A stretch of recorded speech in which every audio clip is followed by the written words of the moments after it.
మీరు కొన్న ప్రాపర్టీస్ అయితే రిస్క్లో పడతాయి. చాలామంది ఇన్వెస్టర్స్ కన్స్ట్రక్షన్ ప్రాజెక్ట్స్ కొంటూ ఉంటారు.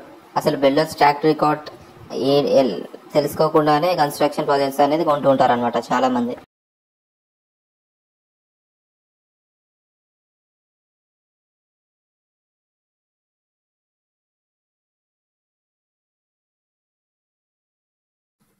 చాలామంది ఇన్వెస్టర్స్ రియల్ ఎస్టేట్లో డబ్బులు ఇన్వెస్ట్ చేసి లాస్ అవుతుంటారు. ఎందుకంటే ప్రాపర్ రీసెర్చ్ చేయకుండానే మనీ ఇన్వెస్ట్ చేసి లాస్ అవుతుంటారు రియల్ ఎస్టేట్లో.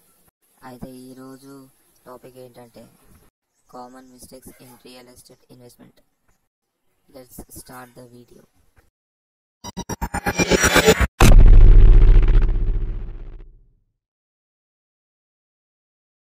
ఫస్ట్ మిస్టేక్ ఏంటంటే ఫైనాన్షియల్ ప్లానింగ్ ముందే చేసుకోకపోవడం.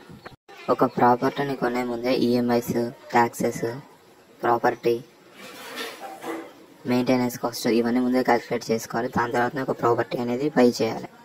ఇంకొక మిస్టేక్ ఏంటంటే ఎమోషన్స్లలో డిసిషన్స్ తీసుకోవడం వల్ల ఓవర్లాపింగ్ అనేది జరిగిపోయి చాలా లాస్ అనేది వస్తుంది రియల్ ఎస్టేట్లో. ఒక డీల్ చేసే ముందే ఎప్పుడు మీ మార్కెట్ రేట్స్ అనేది కంపేర్ చేసుకోవాలి. కొంతమంది ఇన్వెస్టర్స్ డైరెక్ట్గా లీగల్ వెరిఫికేషన్ గురించి మర్చిపోతూ ఉంటారు. కరెక్ట్ టైటిల్స్, అప్రూవల్స్ లేకపోతే మాత్రం రియల్ ఎస్టేట్ ఇన్వెస్ట్మెంట్స్లో చేసే ఇంకొక మేజర్ మిస్టేక్ ఏంటంటే తొందరగా ప్రాఫిట్స్ రావడం కోసం ఇన్వెస్ట్ చేస్తారు. రియల్ ఎస్టేట్లో దిగి ఇన్వెస్ట్ చేస్తున్నారంటే మీరు లాభాల కోసం వెంటాడొద్దు. కొంచెం పేషెంట్గా ఆగి మీ ప్రాఫిట్స్ మీరు తెచ్చుకోవాలి.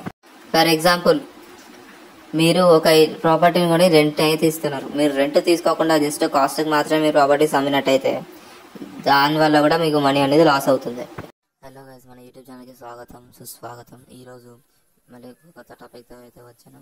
రియల్ ఎస్టేట్లో చేసే మిస్టేక్స్ గురించి ఈరోజు టాపిక్. రియల్ ఎస్టేట్లో మీరు బాగా డబ్బులు అయితే సంపాదించవచ్చు, కానీ అది కరెక్ట్గా మీరు ఇన్వెస్ట్మెంట్ చేసినట్టయితే మాత్రమే మీకు రియల్ ఎస్టేట్లో బాగా డబ్బులు సంపాదిస్తారు. రియల్ ఎస్టేట్లోకి దిగాక రియల్ ఎస్టేట్లో కొంచెం ఇన్ఫ్లుయెన్స్, మెయింటెనెన్స్, సొసైటీలో కొన్ని ఛార్జెస్ ఉంటాయి కదా, అవన్నీ మనం నేర్చుకోవాలి. ఇప్పుడే కొత్తగా రియల్ ఎస్టేట్లోకి దిగిన కొంతమంది ఇన్వెస్టర్లు ప్రాపర్టీ ఇన్సూరెన్స్ అండ్ సేఫ్టీ మెజర్మెంట్స్ని కూడా బాగా నెగ్లెక్ట్ చేస్తారు. బాగా ప్రాపర్టీస్ కొనడానికి బాగా లోన్స్ తీసుకుంటే మాత్రం మీరు ఫైనాన్షియల్గా బాగా ట్రాప్ అవుతారు. రియల్ ఎస్టేట్లో ఉన్న ఆల్రెడీ ఎక్స్పీరియన్స్ ఉన్న ప్రొఫెషనల్ ఏజెంట్స్, లాయర్స్ దగ్గర కూడా కొంత సలహా తీసుకొని ప్రొఫెషనల్గా వాళ్ళ అడ్వైస్ తీసుకుంటే మంచిది. వాళ్ళ అడ్వైస్ లేకుండా మాత్రం రియల్ ఎస్టేట్లో కొనసాగడం చాలా కష్టం. రియల్ ఎస్టేట్లోకి దిగినాక ఎర్రర్స్ ఎంత బాగా తగ్గిస్తే అంత బాగా మనం ప్రాఫిట్స్ అయితే తెచ్చుకోవచ్చు. ఓకే ఫ్రెండ్స్, మీకు ఈ వీడియో నచ్చింది అనుకున్నాను. నచ్చితే లైక్ చేయండి. నెక్స్ట్ వీడియోలో కలుద్దాం.